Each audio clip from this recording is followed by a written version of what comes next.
کوم نوې لارې جوړې کړلې اختلاف جوړ کړي. 1000 کاله او 1200 کاله کېږي چې افغانستان ته اسلام راغلی دی. افغانستان ته اسلام د حنفیت سره یو ځای راغلی زموږ دې علاقو ولایتو ته یا منار د علمیت دغه باندې اختلاف ختمېږي. یوه پوښتنه مې د امارت څخه ده چې راغلی یم په هره جلسه کې وایم چې امارت اسلامي دا اختلاف ختمولی شي، خو زما په علم باندې یوه طریقه شته. دا مې د نن څخه کال مخکې امیر المؤمنین شیخ صاحب ته عریضه لیکلې ده. در امیر المؤمنین شیخ صاحب مې رسولې ده 15 صفحې عریضه د علماو تسقطونه مې پر اخیستې دي. هم مې دا مشوره ورکړې ده، نن یې ورکوم. یا منار د علمیت چې امارت اسلامي دی اوس په نظام برابر شو الحمدلله، علما سره برقراره شوله. د دې علماو په اتفاق باندې د یوه ولایت په نامه نه، د یوې پارټۍ په نامه نه، د یوه شیخ په نامه نه، د هر ولایت مشایخ دې راټول کړي په اتفاق دې یو فتاوا ولیکي. یا منار د علمیت ما غوندې خلک دې نه وراسي، مشران علما دې وراسي، یو جامعه فتاوا دې ولیکي او په افغانستان کې دې شائع کړي یو عمري امارتي فتاوا دې وي. د افغانستان هم فخر وي، د امارت هم فخر وي، د اتفاق هم پر راشي. د دې وروسته دې اعلان وکړي که چا د دې فتاوا خلاف فتوا ورکول دا د امارت باغي دی. بس خبره خلاصه. یا منار د علمیت لهذا خلاصې ته راځم. موږ تاسو به ګورئ دا خبرې مې نه غوښتې پر دې خوا راتم. اختلاف د ختمېدو ځای مو وپېژنو. اختلاف په څه ختمېږي؟ علما کرامو سره مې دا مشوره ده. که زه په خپله مشوره کې خطا وم وروسته چې ما ته څوک وایي چې په دا خطا یم. زه هم د اختلاف د ورکېدلو واحد علاج په افغانستان کې دا دی چې خپل د پخوانیو اسلافو لار راټینګه کړو رد کړو. ابقاء ما کان علی ما کانه.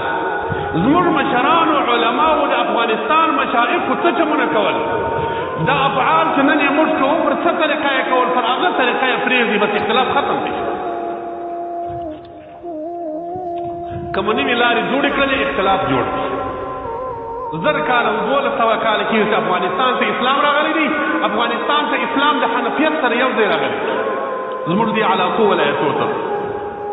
تاسې وګورئ که د هغه زمانې څخه اسلام را روان دا 1000 کاله په دې هلمند کې علما او مشایخ او بزرګان وه. اسقاط یې ګرځوئ که نه ګرځوئ. نن څه پېښه شوه چې اسقاط ناروا شو؟ دا 1000 کاله علما کرام په 12مه خیرات کوئ که نه کوئ؟ کوئ. نن څه پېښه شوه چې ناروا شو؟ دا 1000 کاله دلته خلکو د مشرانو لاسونه ورمچول که نه ورمچول؟ ورمچول. نن څه پېښه شوله چې شرک شو؟ آیا پخواني علما نه پوهېدل؟ نوی دین راغلی، نوی نبي راغلی، نوي وحي راغلی؟ یا قسم دی پخواني علماو چې کومه تګلاره موږ ته ښودې ده. عوام مسلمانانو ته وایم زما د علم موافق چې ما په یو مسأله کې ډېر تحقیق کړي چې پر هره خوا ځینې وزغلې والله یې کې بله کم سمه کې لکه زموږ د دې اسلافو علماو ناس هره مسأله یې موږ ته د اعتدال په طریقه را رسولې ده. نه افراط کړی دی نه تفریط کړی دی.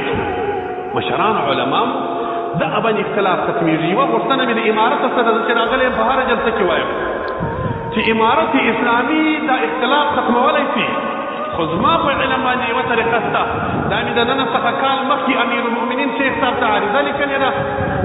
در امیر المؤمنین شیخ صاحب مې رسولې ده 15 صفحې عریضه د علماو تسقطونه مې پر اخیستې دي. هم مې دا مشوره ورکړې ده، نن یې ورکوم. د دې ځای څخه وایم د علماو ته دا مشوره مې ده چې د دې په واسطه باندې ورسېږي. دې مجاهدینو ته مې مشوره ده چې امارت اسلامي دی اوس په نظام برابر شو الحمدلله، علما سره برقراره شوله.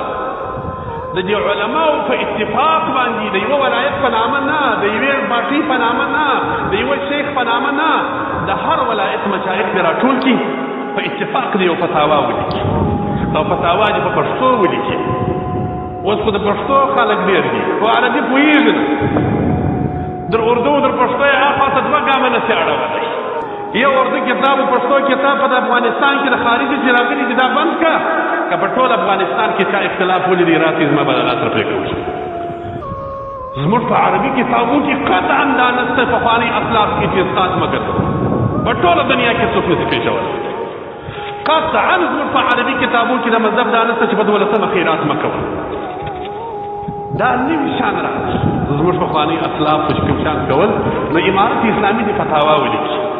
د علماو په اتفاق دی ولیکي، د مشایخو په اتفاق دی ولیکي. ما غوندې خلک دې نه وراسي، مشران علما دې وراسي. یو جامعه فتاوا دې ولیکي او په افغانستان کې د شائع کې یو عمري امارتي فتاوا دې وي د افغانستان هم فخر وي د امارت هم فخر وي د اتفاق هم راشي د دې وروسته د اعلان وکړي که چا د دې فتاوا خلاف فتوا ورکول دا د امارت باغي دی بس خبره خلاصه پر دا اتفاق راځي نوي کتابونه دې بند چې زموږ ملک ته جنجال د نورو خواو راغلی د نوي کتابو سره راغلی په نوي کتابو موږ مسلې نه سره حل کولی نه ملایان سره خلاصولی چې د اختلاف دا په امارت خلاصېږي امارت یې په دایمه طریقه زما په فکر باندې د حل لارې راغله بس کوشش دې وکړي الحمدلله پیسې د خدای د رابدو دي علماو ته د هغه سم پیسې ورکړي یو لک روپۍ تنخوا دې هر ملا ته ور وټاکي د میاشتې دې یو لک روپۍ تنخوا ورکړي لا هم پر لږ ده په اتفاق دې یو فتاوا جوړه کړي مشکل به حل شي الله جل جلاله دې مو اتحاد و اتفاق را نصیب کړي الله جل جلاله دې مو د حق ولار ته ټول متوجه کړي مجاهدینو څخه یو بل فاصله را